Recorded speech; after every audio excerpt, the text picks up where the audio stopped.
नमस्कार। World news में आज रूस यूक्रेन युद्ध को खत्म करने की कोशिशों में ट्रंप खुद ही उलझते नजर आ रहे हैं।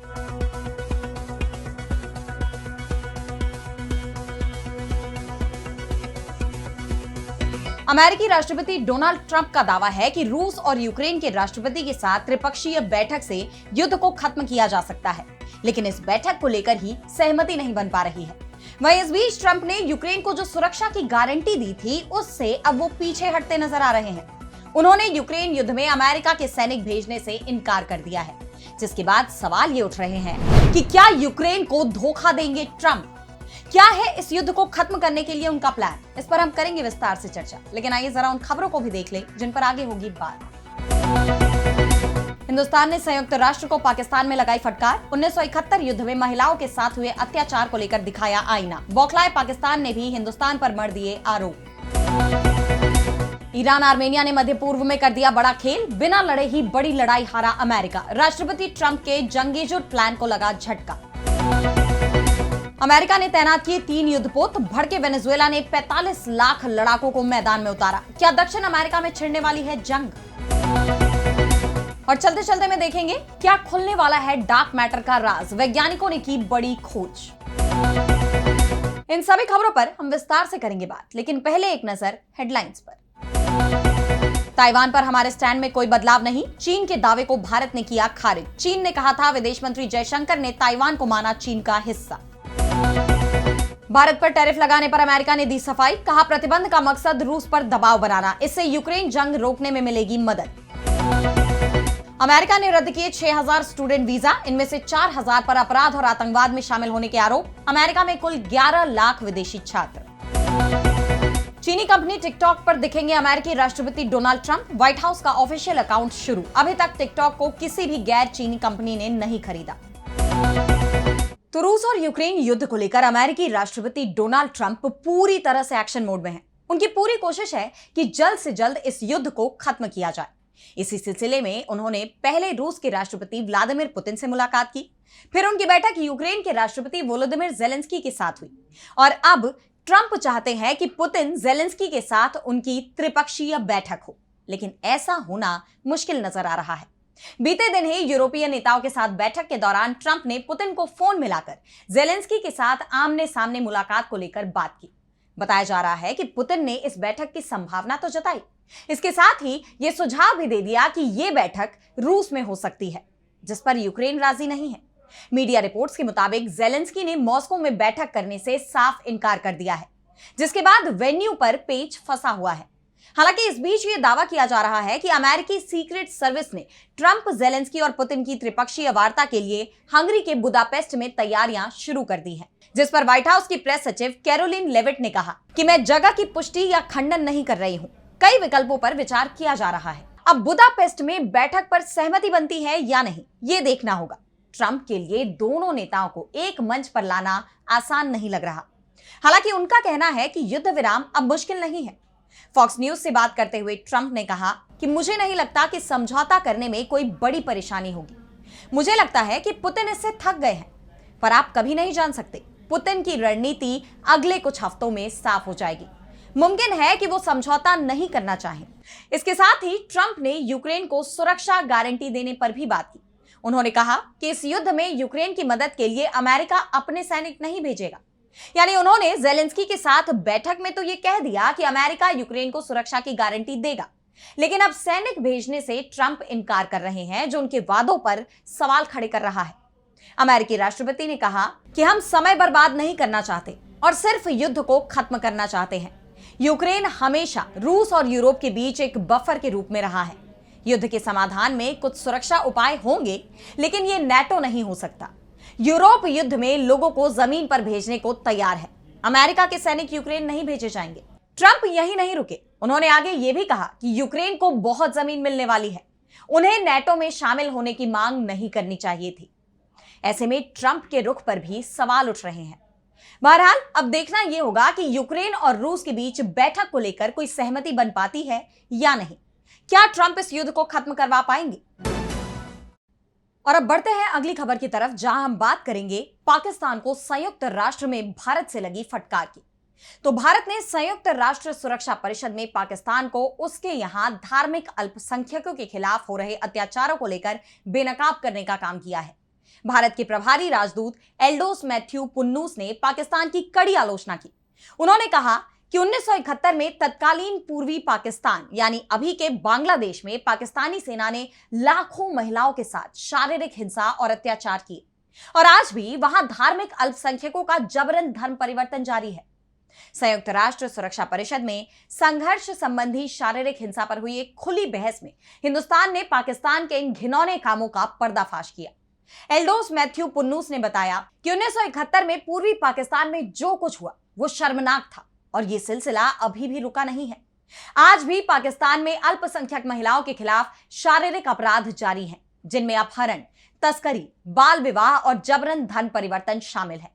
इन घटनाओं की जानकारी हाल ही में आई OHCHR यानी office of the United Nations high commissioner for human rights की रिपोर्ट में भी दी गई है। इसके साथ ही एल्डोस मैथ्यू ने पाकिस्तान की न्यायपालिका पर भी निशाना साधा। उन्होंने कहा कि यह रिपोर्ट बताती है कि पाकिस्तान की न्यायपालिका भी इन अपराधों को मान्यता देती है। मैथ्यू ने कहा कि ऐसे अपराधों के दोषियों को सजा मिलनी चाहिए क्योंकि ये पूरे समुदाय पर एक गहरा दाग छोड़ते हैं। उन्होंने आगे कहा कि यह विडंबना है कि इन अपराधों को अंजाम देने वाले अब न्याय के रक्षक का ढोंग रच रहे हैं। उन्होंने कहा कि उनका कपट और पाखंड सब जान चुके हैं। वहीं दूसरी तरफ पाकिस्तान को लेकर एक और खबर आई है कि वहां भयानक बाढ़ आई है, जिससे 700 से ज्यादा लोगों की जान जा चुकी है। पाकिस्तान की समा टीवी की रिपोर्ट में बताया गया कि पंजाब में रावी नदी में सैलाब आया हुआ है। भारत के हाथों संयुक्त राष्ट्र में फजीहत झेलने के बाद अब पाकिस्तान की बौखलाहट सामने आ गई और इसीलिए पाकिस्तान अब इस बाढ़ के लिए हिंदुस्तान को जिम्मेदार ठहरा रहा है। पाकिस्तान का कहना है कि भारत ने नदियों में पानी छोड़ा, जिसके कारण उनके यहां बाढ़ आई है। यानी देखा जाए तो पाकिस्तान हर तरफ से मार झेल रहा है, फिर वो चाहे देश के अंदर हो या बाहर, जिससे उसकी हालत और खस्ता हो गई है और ये सभी चीजें उसकी बौखलाहट को और बढ़ाने का काम कर रही हैं। और अब अगली खबर में बात करेंगे ईरान और आर्मेनिया से अमेरिका को मिले बड़े झटके की। तो आर्मेनिया से नजदीकियां बढ़ाकर अमेरिका ईरान के खिलाफ साजिश रच रहा था, लेकिन ईरान ने ऐसी चाल चल दी जिससे अब ट्रंप की चिंता बढ़नी तय है। कहा तो यह भी जा सकता है कि ईरान और आर्मेनिया ने मध्य पूर्व में बड़ा खेला कर दिया है। दरअसल ईरान और आर्मेनिया ने नॉर्डूज ब्रिज और फारस की खाड़ी, काला सागर लिंक सहित नई परिवहन परियोजनाओं पर सहमति जताई है। इससे ईरान को बिना जंगेजुर कॉरिडोर के काकेशस देशों में प्रवेश का रास्ता मिल जाएगा। अब यह अमेरिका के लिए चिंता की बात इसलिए है क्योंकि हाल ही में अमेरिका ने आर्मेनिया और अजरबैजान के बीच शांति समझौता करवाने के बदले जंगेजुर कॉरिडोर पर नियंत्रण हासिल किया था। दोनों देशों के बीच हुए इस समझौते को लेकर जानकारों का मानना था कि इसके सहारे वो ईरान पर निशाना साधेगा, जिससे ईरान के लिए चिंता पैदा हो गई थी। लेकिन अब ईरान की सड़क एवं शहरी विकास मंत्री फरजानेह सादेग ने परिवहन और पारगमन सहयोग को मजबूत करने के उद्देश्य से आर्मेनिया के साथ नए समझौतों की घोषणा कर पूरा खेल ही पलट दिया है। इस समझौते के तहत नॉर्डूज में एक दूसरे पुल का निर्माण और फारस की खाड़ी को काला सागर से रेल नेटवर्क के जरिए जोड़ने की योजना को आगे बढ़ाना शामिल है। ईरान और आर्मेनिया अगले 2 महीनों के अंदर सीमा टर्मिनलों का पुनर्गठन करने और ईरानी ट्रक चालकों की लागत कम करने के लिए एक व्यापक पारगमन पैकेज को अंतिम रूप देने की भी योजना बना रहे हैं। अब दोनों देशों के बीच हुए समझौते ने यह बता दिया है कि अमेरिका की चाल को समझते हुए ईरान ने आर्मेनिया से दोस्ती बढ़ानी शुरू कर दी, जिससे अमेरिका को करारा झटका लगा है। इजरायल और ईरान के बीच पिछले दिनों हुए संघर्ष के दौरान अमेरिका खुलकर इजरायल के साथ खड़ा हुआ था, जिसके बाद से ईरान और अमेरिका भी आमने सामने आ गए। ऐसे में अब ईरान सिर्फ इजरायल ही नहीं, अमेरिका के खिलाफ भी रणनीति बना रहा है और आर्मेनिया के साथ हुआ यह समझौता ईरान की उसी रणनीति का हिस्सा माना जा रहा है। अब कहा यह जा रहा है कि ईरान ने अपनी सूझबूझ से बिना जंग के ही अमेरिका को पस्त कर दिया है। और अब अगली खबर में बात होगी अमेरिका और वेनेजुएला के बीच बढ़ते तनाव की। तो दोनों देशों के बीच बीते कुछ वक्त से जुबानी जंग छिड़ी हुई थी और अब यह मैदानी जंग का रूप लेती नजर आ रही है। अमेरिका ने अपने युद्धपोत मैदान में उतार दिए हैं, तो वेनेजुएला ने भी अपने सैनिकों को तैयार कर लिया है।